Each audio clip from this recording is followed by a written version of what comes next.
Seems like in this first chapter of Reasonable Faith, Dr. Craig, you kind of contrast knowing Christianity is true versus showing Christianity is true. Yes, this distinction is one that I hit upon after wrestling for a long time with this problem of the relationship between faith and reason. And what I think pulled me in opposite directions is, on the one hand, it seems that we do have, through the witness of the Holy Spirit and the experience of God, a kind of assurance of the truth of Christianity that is wholly independent of arguments and evidence. The simplest child of God, or even a mentally retarded person who can't comprehend philosophical arguments or historical arguments for the Gospels, can know and know with assurance that Christianity is true.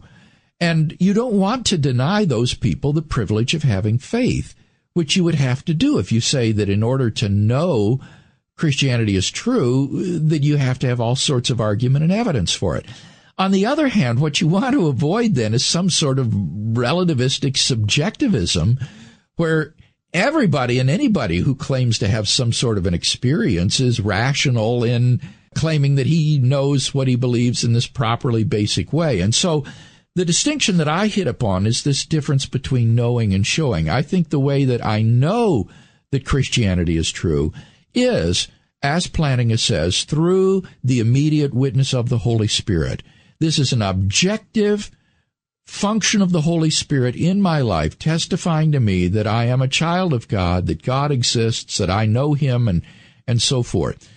On the other hand, because that is an interior experience, when I come to talking to someone else who doesn't have that experience, it does no good for me simply to say, well, I have this inner experience that you don't have, but gee, if you did, you would know this too. If I want to show him that what I believe is true, then I need to present arguments and evidence. And so I see the arguments and evidence as confirmatory of what I already know, independently of argument and evidence, but that I can use to show another person that what I know to be true in a basic way is in fact true, and I can give him good reasons to think so. Dr. Craig, some have criticized this view and called it kind of a dual source of knowledge. That you've got a knowledge of Christianity through facts and evidence, and you've got knowledge of Christianity directly by the Holy Spirit. Is there any warrant to that criticism? Well, I don't think it's a criticism. I think it's true, and I don't see anything that's problematic about it. I think that, on the one hand, I know that Christianity is true through the inner and immediate witness of the Holy Spirit. On the other hand, I do think that I have good evidence to think that this is true, and in a discussion with someone could present such evidence.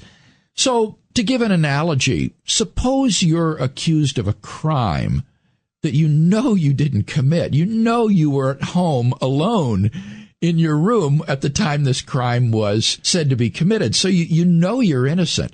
You don't need any evidence. You don't need any proof of that. You know you didn't do it. But if you were accused and dragged into court, you would need to produce evidence that would convince the jury that you're innocent. Hopefully you'd get some sort of an alibi or something of that sort. And that evidence and argument might be entirely sufficient to make them acquit you, that anybody looking at that argument and evidence would know that you didn't commit the crime. Now, that evidence is also available to you. It's not available to just the jury. So in a sense, you would be doubly warranted in your innocence, in belief in your innocence. On the one hand, you would know it immediately because you know that you didn't do it. You were at home alone.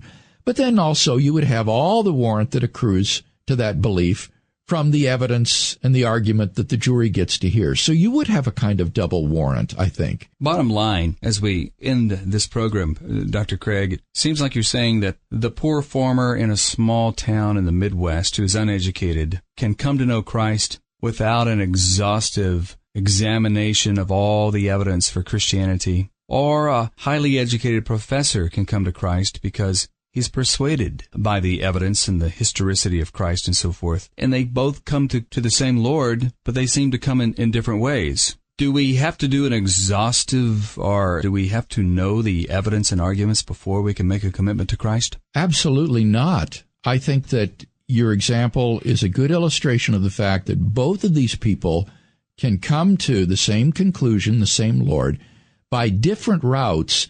And moreover, and this is the key thing that I want to say, both routes are perfectly rational. It is perfectly rational to follow the arguments and evidence to the conclusion they lead to. It is also perfectly rational to believe in the great truths of the gospel on the basis of the inner witness of the Holy Spirit. Both are the deliverances of reason.